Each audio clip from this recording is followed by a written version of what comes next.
kullu nafsin dha'iqatul maut wa innama tuwaffawna ujurakum yawmal qiyamah faman zuhziha 'anil nari wa udkhilal jannata faqad faz wa mal hayatud dunya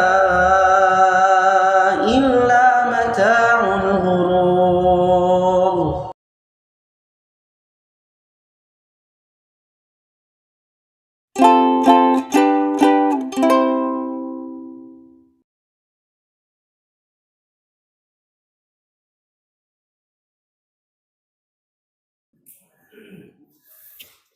Santriwan santriwati,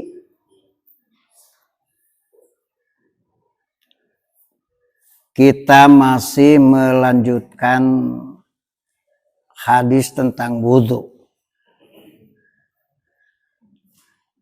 Sebagaimana biasanya sebelum dibahas isi hadis,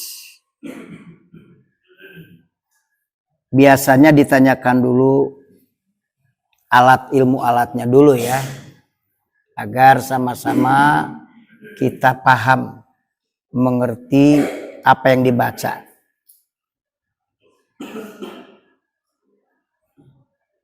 Wa an Abdillah ibn Zaidin radhiyallahu anhu. An itu huruf apa? An itu huruf jar.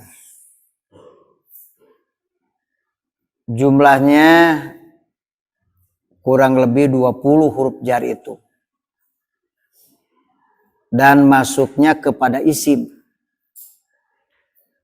Adapun alamat majrurnya tergantung isim masing-masing. Karena setiap isim memiliki alamat berbeda ketika marfu, mansub, dan majrur.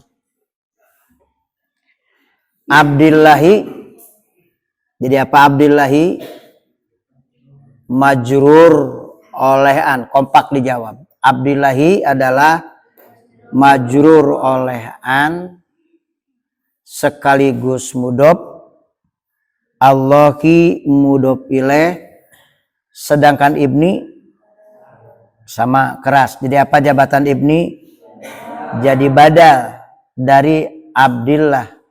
Jadi badal itu barisnya mengikuti kepada baris sebelumnya. Kalau Abdullah ibnu, kalau Abdallah ibna, kalau Abdillah ibni. Karena ini badal sekaligus mudhof, Zaidin mudhof ilaih.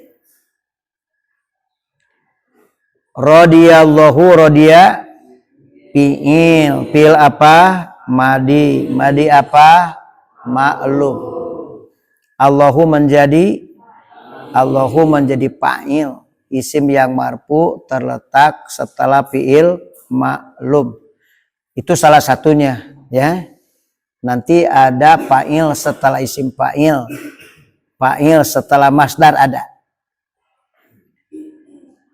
Anhu jumlah jar majur menjadi maf'ulun bih. Annahu ro'a, anna itu adalah saudara inna. Anna akhwatu inna, saudara inna. Fungsinya tansibul isma wa tarfa'ul khobar. Jadi isimnya mana? Hu. Coba sebelum dimasuki anna, apa susunannya? Huwa ro'a ya, huwa ro'an nabiya. Huwa, kalau dimasuki anna, annahu. Dimasuki anna jadi annahu, huwa jadi annahu. Huwa huma hum, hiya huma hunna, anta antuma antum, anti antuma antuna, ana nahnu. Lalu dimasuki anna, annahu, annahuma, annahum.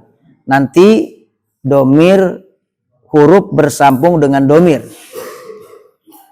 Maka isimnya adalah hu. Sedangkan ro'a jabatannya menjadi khobar anna, menjadi khobar anna jumlah dari fi'il dan fa'il. Di dalam ro'a ada fa'il, takdirnya huwa, dan an-nabiyya jabatananya menjadi maf'ulun bih. Jadi annahu hu isim anna, ro'a khobar anna, khobar jumlah fi'liyah, di dalamnya ada fa'il pelaku, an-nabiyya menjadi maf'ulun bih. Kalau di i'rab anna harfu taukidin tansibul isma watar fa'ul khobar. Al-ha'u hu domirun muttasilun mabniun ala domi fi mahali nasbin ismun anna. Ro'a fi'lun madin mabniun alal fathi la mahalalahu minal i'rabi wa fa'iluhu domirun mustatirun fihi jawazan takdiruhu huwa wal jumlatu minal fi'li wa fa'ilihi fi makhali robin khobarun anna. An-nabiyya maf'ulun bih wa huwa mansubun wa alamatu nasbihi al-fathatu. Cukup ya untuk panjang tingnya. Ya karena kita ini hanya sewat karena tentu isinya nanti apa ya. Cukup dulu di situ dulu ilmu nahunya ya dan sorobnya. Wa an abdillahi, an itu maknanya lil muzawazati, lewat, bukan memulai, lewat. Wa an Abdullah ibn Zaidin, hadis melewati Abdullah bin Zaid, bukan dari Abdullah bin Zaid tetapi melewati Abdullah bin Zaid. Kalau mau mulai min itu, kalau min ibtida, kalau an itu lil muzawazah. Annahu sesungguhnya Abdullah bin Zaid ra'an nabiyya, ia melihat Nabi sallallahu alaihi wasallam, ia khudu, Nabi mengambil li udunaihi, untuk kedua telinganya, ma'an air, gairol ma'i, bukan air, alladhi yang akhodahu, Nabi mengambilnya li ro'sihi, untuk kepalanya. Jadi kalau dalam hadis ini Nabi mengambil air untuk kedua telinga dan untuk kepala itu berbeda. Jadi tidak disatukan. Tapi tentu hadis ini dalam tinjauan nanti. Hadis ini dalam tinjauan nanti, nadrun. Jadi prakteknya ketika mengusap kepala biasanya disatukan dengan telinga.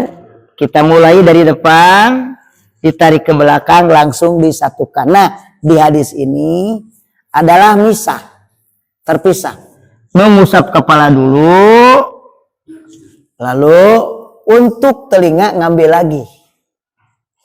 Ya, jadi prakteknya begini. Set, ngambil lagi, lalu ke telinga. Apakah hadis ini bisa digunakan atau tidak? Nah, ini harus penting. Nah, jadi di hadis ini seperti itu. Nanti kita koreksi di sini. Ar-Rajahu mengeluarkan akan hadis ini al-Baihaqi, Imam Baihaqi. Wahuwa, dan hadis ini katanya inda muslimin. Hadis ini pula menurut Imam Muslim min hadal wajhi, dari jalan ini. Bilabdi, dengan lapad, redaksinya begini. Wa masaha, Nabi mengusap birosihi, kepada kepalanya, bimain, dengan air, goiri padli yadaihi, bukan air bekas kedua tangannya. Bukan air bekas kedua tangannya. jadi masing-masing ya. Jadi untuk kepala dan telinga itu masing-masing. Ini hadis yang kita baca. Namun mari kita lihat hadis ini. Menurut Al-Alamah Al-Faqih rahimahumullah dalam ta'liqnya Bulughul Maram, lam yudkar fi talkhis annahu akhrajahu Muslimun. Ternyata hadis ini yang dibacakan tak disebutkan dalam kitab talkhis di mana Imam Muslim mengeluarkan hadis itu. Jadi di Imam Muslim tidak ada hadis tersebut. Walam arahu fi muslimin, bahkan kata Al-Alama, aku tak melihatnya di dalam kitab Imam Muslim hadis itu.